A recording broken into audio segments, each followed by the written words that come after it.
Hello மக்களே, வணக்கம். Welcome back to the channel. எல்லாரும் எப்படி இருக்கீங்க? ரொம்ப நல்லா இருக்கீங்க அப்படின்னு நம்புறேங்க. இன்னைக்கான வீடியோவில் நம்ம வீட்டு தோட்டத்தில் ரொம்ப ஈஸியாக வளர்த்து காய்கள் பறிக்கக்கூடிய கொத்தவரங்காய் வளர்ப்பை பற்றி தான் பார்க்க போகிறோம். ஸோ கொத்தவரங்காயை பொறுத்தளவில் நமக்கு கொத்த காய்கள் காய்க்கக்கூடிய ஒரு செடி. பெருசாக பூச்சி தாக்குதல் இருக்காது, நோய் தாக்குதல் இருக்காது. நம்ம பாட்டுக்கு வச்சு விடுறோம் அப்படின்னா அது பாட்டுக்கு காய்கள் கொடுத்துக்கிட்டே இருக்குங்க. இதை பராமரிக்கிறதும் வளர்க்கறதும் ரொம்பவே ஈஸி.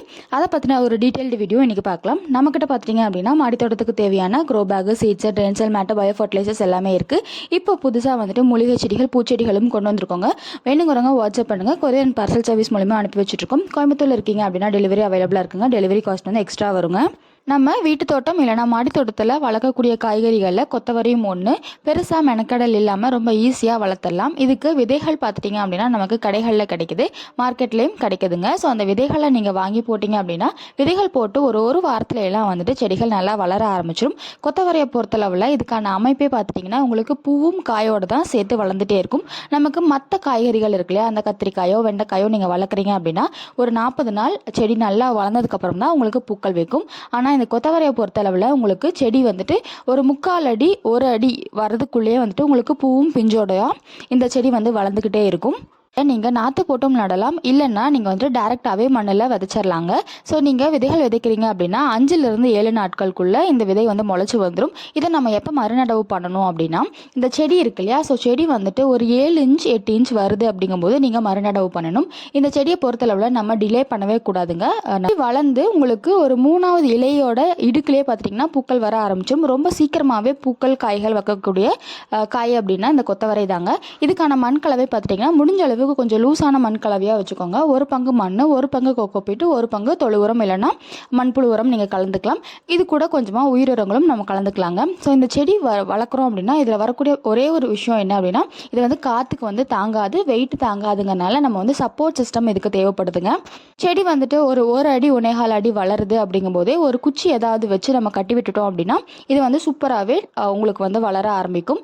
இந்த செடியில் நம்ம வந்துட்டு ஒரு தொட்டியில் வைக்கிறோம் அப்படின்னா இதுக்கான தொட்டி சைஸ் அப்படின்னு பார்த்துக்கலாம். நீங்கள் ஒரு சின்ன தொட்டி, ஒரு 7 இன்ச் 8 இன்ச் தொட்டி வைக்கிறீங்க அப்படின்னா ஒரு தொட்டிக்கு ஒரு செடி வைக்கலாங்க.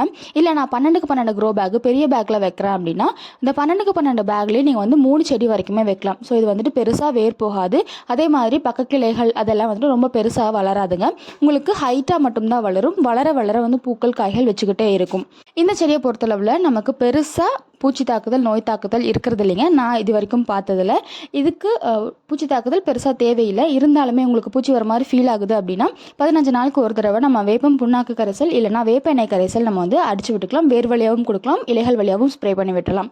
அடுத்தது இதுக்கான உரம் அப்படின்னு பார்த்துட்டோம்னா நம்ம 15 நாளுக்கு ஒரு தடவை பஞ்சகாவியமோ மீனமிலமோ இலைகள் வழியாகவும் இல்லைனா வேர் வழியாகவும் ஊற்றி விடலாம். அப்படி இல்லைன்னா நீங்கள் தொழு உரம், மண்புழு உரம் அந்த மாதிரியான உரங்கள் நீங்கள் கொடுக்கலாங்க. ஸோ நான் முதவே சொன்ன மாதிரி இது வந்துட்டு உங்களுக்கு சின்னதுலேருந்தே பூவும் காயும் வைக்கக்கூடிய ஒரு செடி தான். ஸோ நம்ம ஒரு விதை போடுறோம் அப்படின்னா விதை போட்டு ஒரு 2 இலை வரும், அதுக்கப்புறமா ஒரு இலை வரும் இல்லையா. ஸோ 2வது இலை அடுத்து 3வது இலையிலேயே பார்த்தீங்கன்னா அதுக்கான கணுக்களில் வந்து இது பூக்கள் வைக்க ஆரம்பிச்சிடும். ஸோ இது வந்துட்டு பூக்களும் காய்களுமோடு தான் வரும். இந்த பூவுமே பார்த்திங்கன்னா உங்களுக்கு கொத்தாக இருக்க மாதிரி இருக்கும். கொத்தான பூக்கள் தான் இருக்கும். ஸோ உங்களுக்கு கொஞ்சம் கொஞ்சமாக அறுவடை கொடுத்துக்கிட்டே இருக்குங்க. இது உங்களுக்கு இதோட காய்கள் பார்த்துட்டிங்கன்னா ரொம்ப சின்ன காயாக இருக்கும். உங்களுக்கு அது முத்தி வரக்கு மட்டும் கொஞ்சம் 1 மாதம் வரைக்கும் டைம் எடுக்கிற மாதிரி இருக்குங்க.